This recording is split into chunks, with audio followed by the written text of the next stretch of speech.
Suri Cruz has finally broken her silence, and Hollywood is terrified. The secret she just revealed about Tom isn't what anyone expected. It changes everything. You need to hear this. Suri Cruz just broke her silence in a way nobody in Hollywood saw coming, and now the whole industry is buzzing like crazy. The secret she put out into the world about Tom has people staring at their screens trying to figure out what it really means.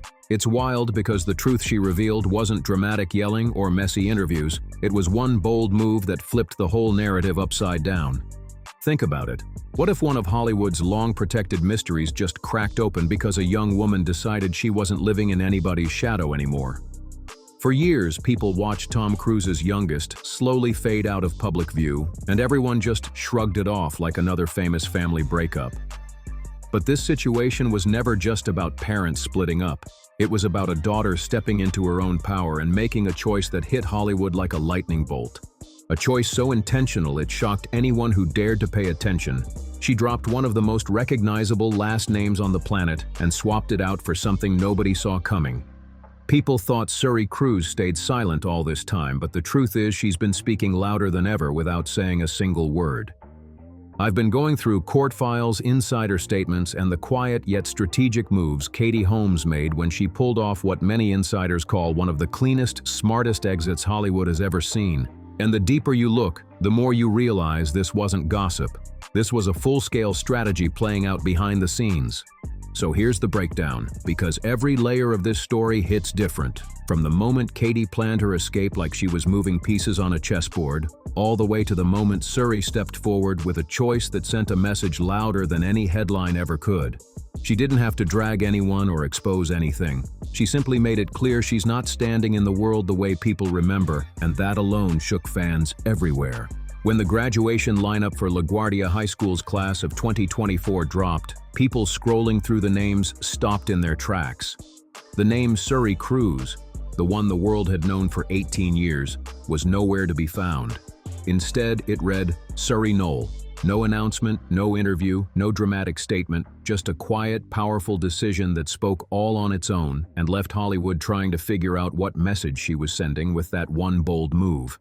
This wasn't even the first time her new identity slipped into the public eye. She had already tested the waters months earlier. In the playbill for her school's production of the Addams Family musical, the name printed wasn't Suri Cruz, it was Suri Knoll. And that middle name? That wasn't random at all. Knoll is Katie Holmes's middle name, her own mother's name, the woman who held everything together while raising her through some of the most intense chapters of their lives. By choosing Knoll instead of Cruz, Suri wasn't just showing love to her mom. She was making a loud public shift away from a father she hasn't been photographed with in over a decade. It was a soft move, but it hit like a headline nobody expected. People close to the family later confirmed what the internet had already pieced together. Suri wanted her own identity. She wanted a clean slate before stepping into college life, and she wanted distance from the paparazzi chaos that came with carrying one of the most recognizable last names in modern entertainment.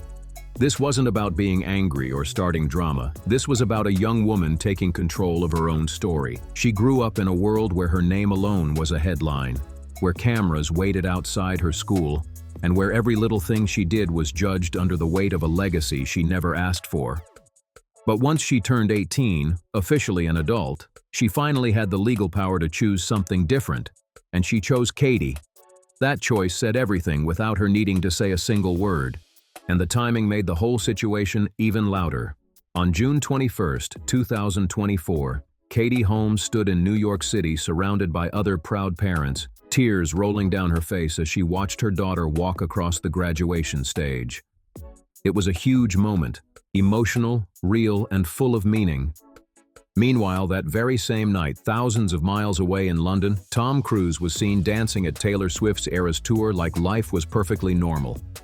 He wasn't at the graduation, and he hasn't been part of her public life in years, and now she had officially removed his name altogether. So the internet started doing what it always does, asking the heavy questions. Was this her quietly closing the door for good? Was it a symbolic final step showing the distance is real? Or was it simply a young woman defining her future on her own terms before stepping into her next chapter at Carnegie Mellon University? The real answer, just like everything else in this story, is layered and way more complicated than it looks on the surface. It all goes back to choices made long before Suri was old enough to speak for herself. Choices that shaped the entire future of this family without her ever getting a vote. Let's rewind all the way to April 2005. Tom Cruise was 42, one of the biggest stars alive, coming off hits like The Last Samurai and gearing up to promote War of the Worlds with Steven Spielberg.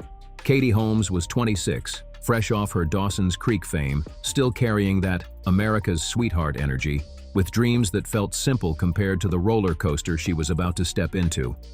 When their romance hit the news, it blew up so fast it barely felt real, almost like a Hollywood promo run more than an actual relationship. But here's the part people forget. Katie literally predicted this years earlier. In a 2004 interview with 17 magazine, she said Tom Cruise was her childhood crush, and she used to think she would marry him. Back then, it sounded like a cute teen fantasy, the kind every young fan jokes about. Nobody could have pictured it turning into real life, or ending in a way that would have the whole world speculating years later. Their relationship moved at a speed that felt unreal. They were first spotted together in Rome in April 2005, holding hands, smiling, completely locked into each other like they'd been together forever.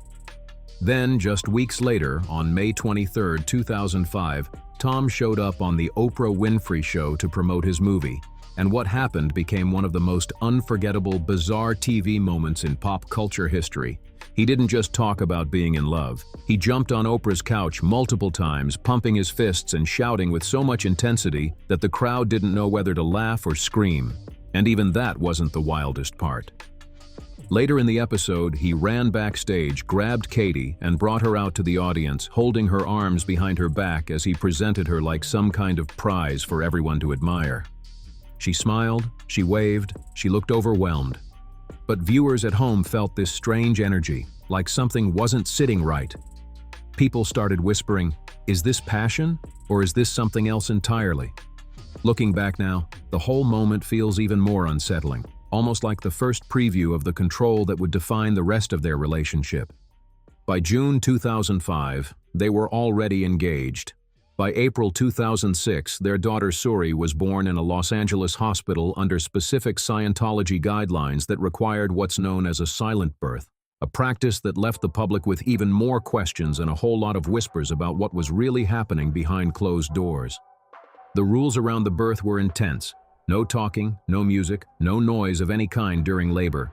The belief was that any words spoken during pain could leave a mark on the baby's mind later on, so the entire room had to stay silent.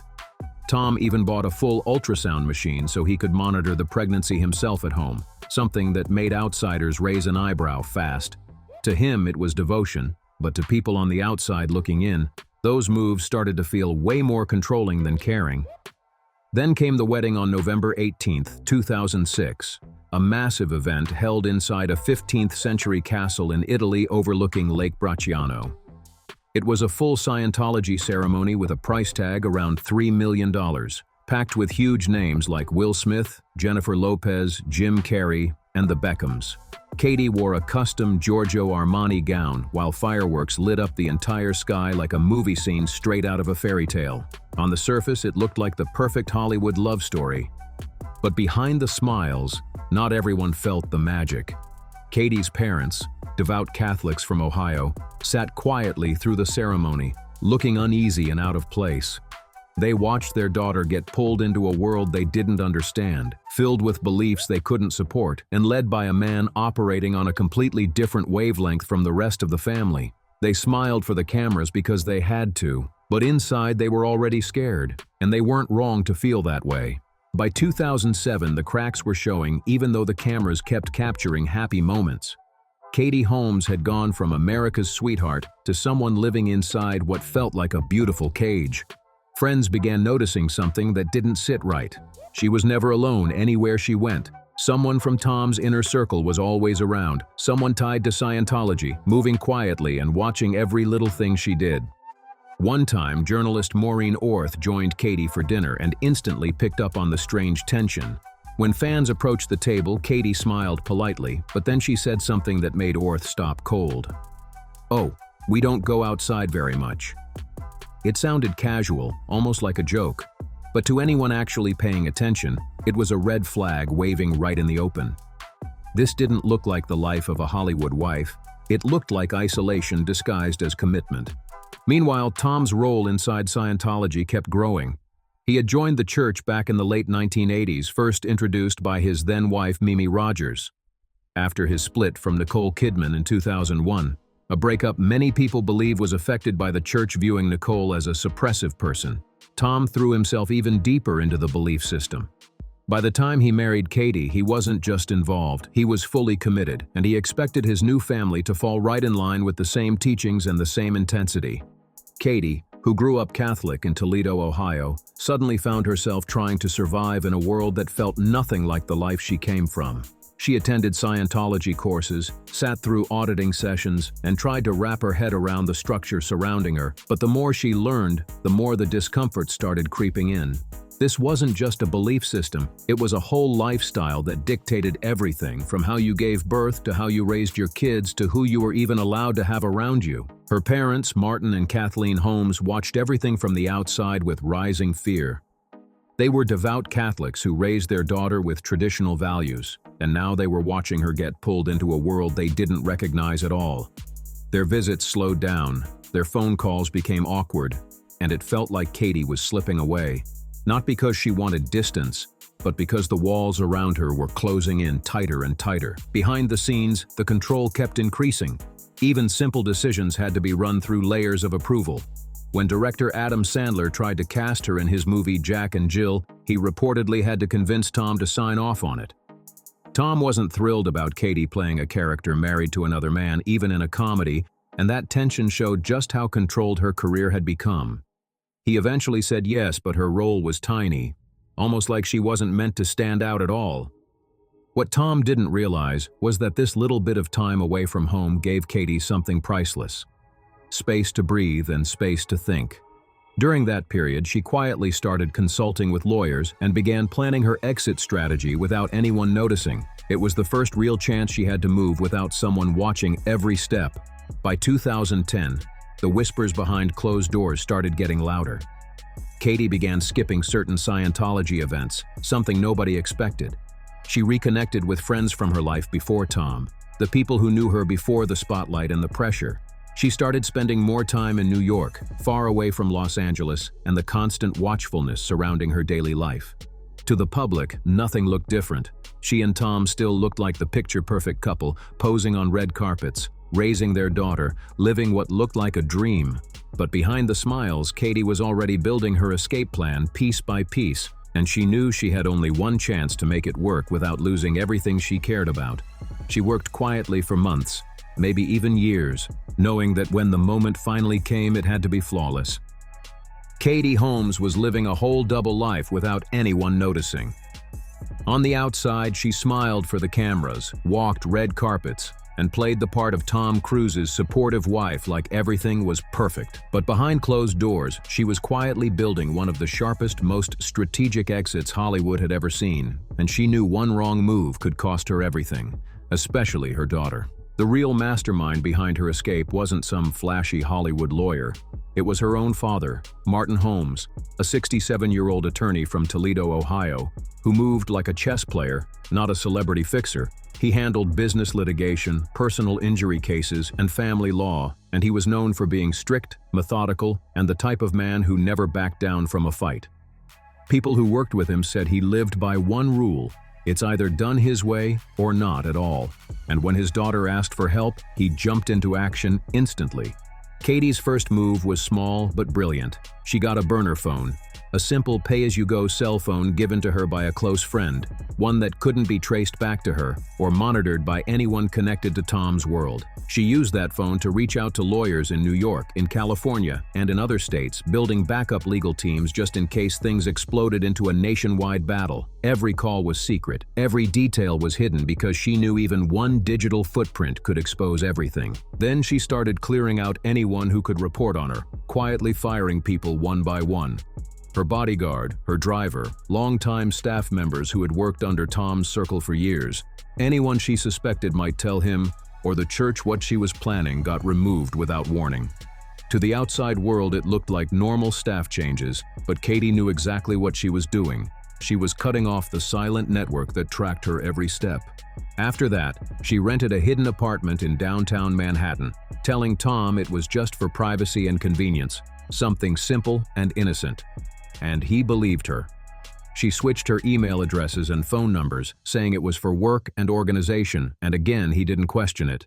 During phone calls, she still told him she loved him, kept her tone calm, kept him comfortable, all while lining up every single piece of her escape behind the scenes. It was the ultimate quiet strategy. Then came the move that changed the entire outcome. She chose where to file the paperwork. Instead of California, she picked New York, and that decision was a power play all by itself. California courts tend to lean toward joint custody, which would have meant Tom having equal control over Suri's upbringing, including her religious environment. But New York? New York gave far more protection to a parent seeking primary custody, especially when they believed they were safeguarding their child from outside influence. That legal choice wasn't random, it was precise, calculated, and absolutely the key to everything she was about to do next. Influence wasn't just part of the argument, it was the whole foundation of Katie's plan, and she knew exactly what she was fighting against.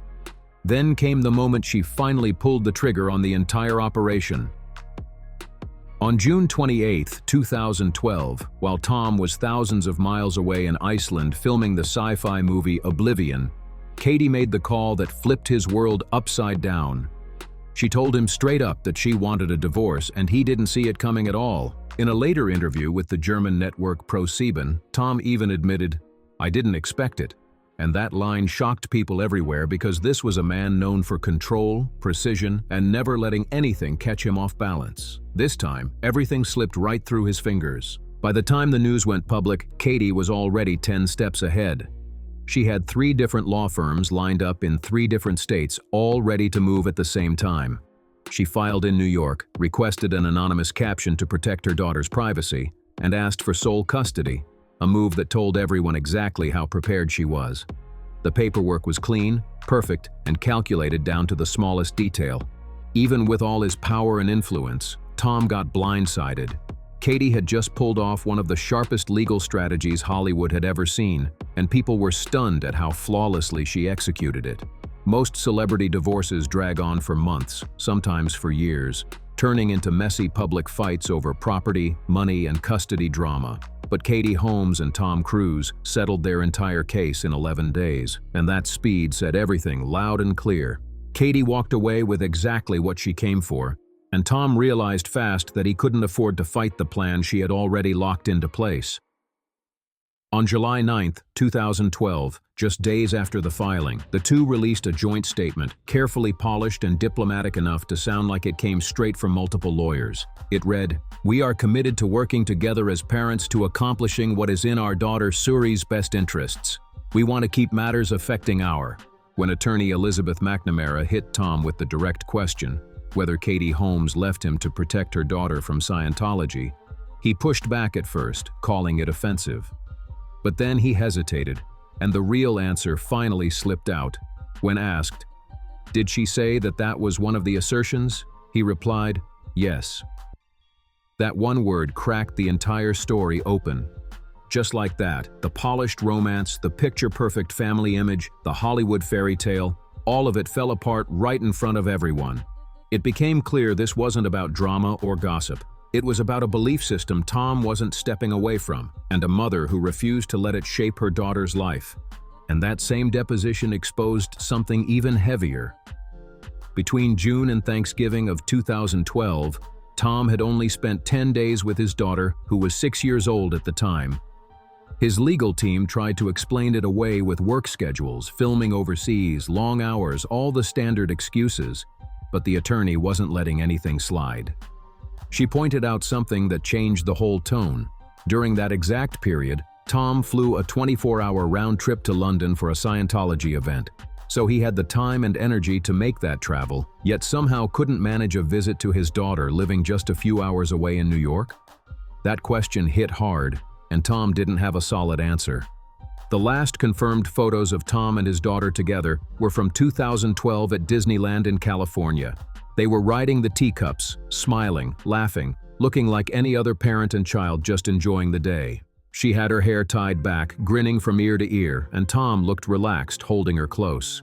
For a moment, it felt like maybe the split wouldn't tear everything apart, but that ended up being the final public moment they ever shared. After that, the distance grew fast. By 2013, reports came out that Tom had visited privately when she injured her arm, but even that was kept completely hidden from cameras and press. And after that quiet check-in, everything faded. No photos, no public meetups, no confirmed interactions at all. People close to the situation later said the last time Tom saw her in person was in 2013, when she was 7. That means she has lived more than a decade without her father being part of her everyday life. And that silence didn't happen randomly. The reason circles around one word that carries a lot of weight inside Scientology: disconnection. It's a strict policy where members avoid anyone labeled a suppressive person, also called an SP, someone the church views as an enemy or critic. When Katie Holmes left the relationship and moved her daughter away from Scientology's influence, she was reportedly labeled an SP, and that put her child in a difficult position. Under the church's system, that meant her daughter was considered what they call a potential trouble source, someone connected to an SP who might eventually pull away from the church too. Because of that label, any relationship with them could create internal conflict for a member, so distance often becomes the quiet default. The result? A silence that stretched on year after year, with no public connection, no sightings, and no sign of the bond that once existed. And it all traces back to the moment Katie chose a different path and refused to let her daughter grow up inside a system she no longer believed in.